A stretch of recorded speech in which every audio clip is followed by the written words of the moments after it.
Hello കൂട്ടുകാരെ, മണിമുത്തെന്ന മുയലിന്റെയും ഒരു പ്രകാശദേവതയുടെയും കിടിലൻ കഥ കേൾക്കാൻ റെഡിയാണോ? നമുക്ക് തുടങ്ങാം. നിങ്ങളൊന്ന് ആലോചിച്ചു നോക്കൂ, എന്താണ് ഈ യഥാർത്ഥ മായാജാലം? അതൊരു വലിയ രഹസ്യമാണ് കേട്ടോ. ഇതാണ് നമ്മുടെ കഥാനായകൻ മണിമുത്ത്.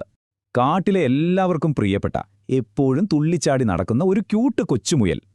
പെട്ടെന്നതാ കാട്ടിലൊരു തിളക്കം. ആരുമൊന്ന് അതിശയിക്കും. ഒരു സുന്ദരിയായ പ്രകാശദേവത മണിമുറ്റിന്റെ മുന്നിൽ പ്രത്യക്ഷപ്പെട്ടു. മണിമുത്ത് എപ്പോഴും മറ്റുള്ളവരെ സഹായിക്കുന്ന നല്ലൊരു മുയലായതുകൊണ്ടാണ് തന്നെ കാണാൻ കഴിഞ്ഞതെന്ന് ആ ദേവത അവനോട് പറഞ്ഞു. ഇത് കേട്ടതും നമ്മുടെ മണിമുത്തുമുയൽ വായ പൊളിച്ചു.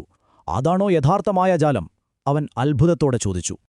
അതേ കൂട്ടുകാരെ, ദേവത പറഞ്ഞത് 100% ശരിയാണ്.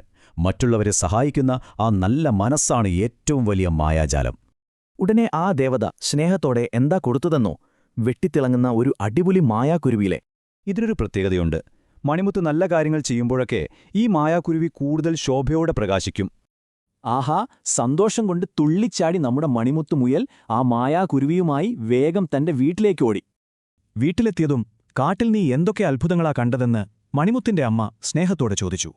അപ്പോൾ മണിമുത്ത് കൊടുത്ത മറുപടി കേൾക്കണോ? നമ്മൾ നല്ലവരായിരുന്നാൽ ഈ ലോകം മുഴുവൻ ഒരു മായാജാലമാകുമെന്ന്. എത്ര മനോഹരം അല്ലേ? അപ്പൊ എങ്ങനാ, നിങ്ങളും എപ്പോഴും നല്ലവരായിരിക്കില്ലേ? എങ്കിലുറപ്പായും നിങ്ങളുടെ ജീവിതവും ഇതുപോലെ വലിയൊരു മായാജാലമായി മാറും.